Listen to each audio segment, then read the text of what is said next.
China, reports of thousands of mosques being torn down have sparked global outrage, with the government categorizing Islam as a mental illness in some instances. This extreme measure has raised questions about religious freedom and human rights, but it has also led some to wonder whether other countries should adopt similar approaches. Meanwhile, in the UK and Italy, there have been public demonstrations and political statements against Islamic practices, reflecting a broader concern about the perceived Islamization of Western societies.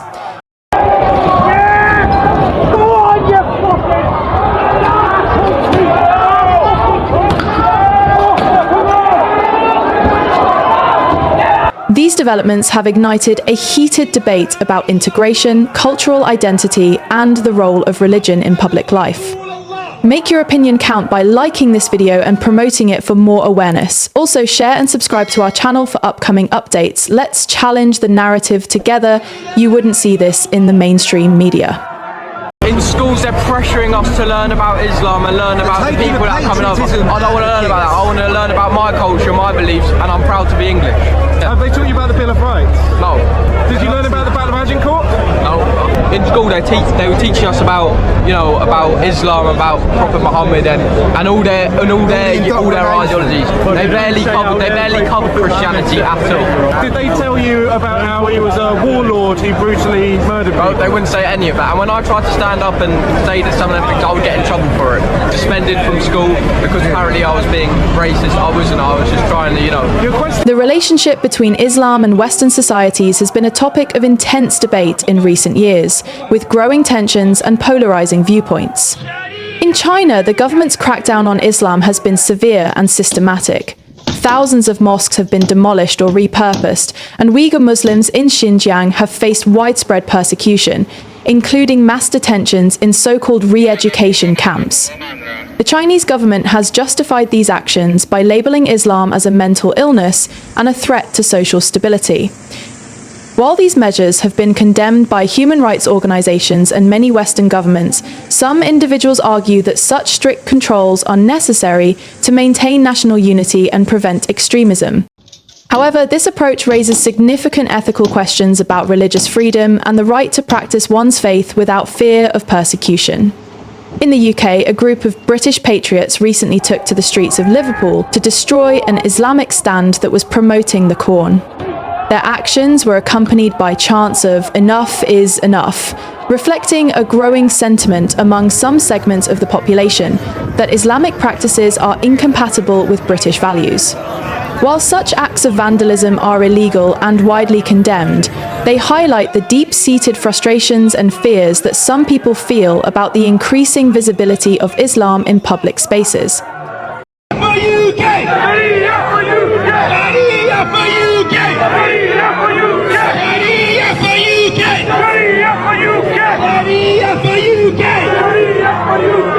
Critics argue that these actions are fueled by ignorance and prejudice, while supporters claim they are a necessary response to what they see as the encroachment of Islamic values on British culture. In Italy, the Prime Minister has taken a firm stance against the perceived Islamization of the West, emphasizing the importance of upholding Christian values as a cornerstone of Italian culture and heritage. Io penso che ci sia un problema di compatibilità tra la cultura islamica o certa interpretazione della cultura islamica e i diritti e i valori della nostra civiltà. A me non sfugge che la gran parte dei centri culturali islamici in Italia sono finanziati dall'Arabia Saudita e l'Arabia Saudita è una nazione che a casa sua applica la Sharia e Sharia significa lapidazione per l'adulterio, pena di morte per apostasia, pena di morte per omosessualità. Credo che queste questioni vadano poste, che non vuol dire generalizzare sull'Islam, vuol dire porre il problema che c'è in atto un processo di islamizzazione dell'Europa che è molto distante dai valori della nostra. The Prime Minister's comments have sparked a national conversation about the role of religion in public life and the challenges of integrating Muslim immigrants into a predominantly Christian society. While some applaud the Prime Minister for defending Italy's cultural identity, others accuse him of fostering division and intolerance. The debate in Italy reflects a broader trend across Europe, where concerns about immigration, cultural integration, and national identity have become increasingly prominent. At the heart of these controversies is the question of why Muslims are often perceived as trying to impose their beliefs and practices on Western societies.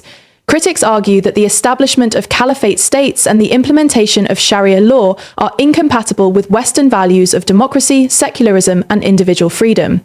They claim that Muslims who migrate to Western countries should be willing to integrate and adapt to the norms and values of their host societies, rather than seeking to impose their own. This sentiment is encapsulated in the phrase, "If you cherish Sharia laws so much, go back to your country where it is practiced." Proponents of this view argue that integration is essential for social cohesion and mutual respect. They believe that immigrants, regardless of their religious or cultural background, have a responsibility to learn the language, respect the laws, and embrace the values of their host country.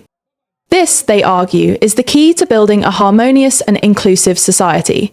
However, critics of this perspective argue that it is rooted in xenophobia and Islamophobia, and that it unfairly targets Muslims while ignoring the contributions they make to their host societies.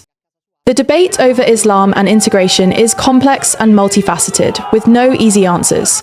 On one hand, there is a legitimate concern about the rise of extremism and the potential for radicalization within Muslim communities. On the other hand, there is a risk of stigmatizing an entire religion and alienating millions of peaceful and law-abiding Muslims. Striking the right balance between security and religious freedom is a challenge that many Western governments are grappling with. One of the key issues in this debate is the concept of Sharia law and its compatibility with Western legal systems. Sharia law, which is derived from the teachings of the Quran and the Hadith, governs many aspects of Muslim life, including family law, business transactions, and personal conduct.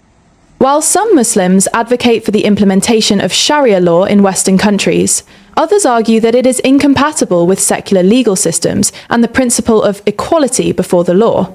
Critics of Sharia law argue that it often discriminates against women and minorities, and that its implementation in Western societies would undermine human rights and democratic values.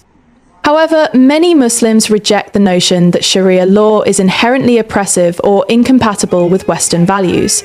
They argue that Sharia is a broad and flexible framework that can be interpreted in ways that are consistent with modern human rights standards. They also point out that many aspects of Sharia, such as charitable giving and ethical business practices, are universally admired. For these Muslims, the debate over Sharia law is not about imposing their beliefs on others, but about finding ways to practice their faith in a manner that is respectful of the laws and values of their host country. While it is important to address legitimate concerns about extremism and cultural integration, it is equally important to uphold the principles of religious freedom, tolerance, and mutual respect. By fostering open and honest dialogue, promoting education, and building bridges between communities, we can create a more inclusive and harmonious society for all. What are your thoughts on this issue? Do you support the actions taken in China, the UK, and Italy, or do you believe there is a better way forward? Share your views in the comments below.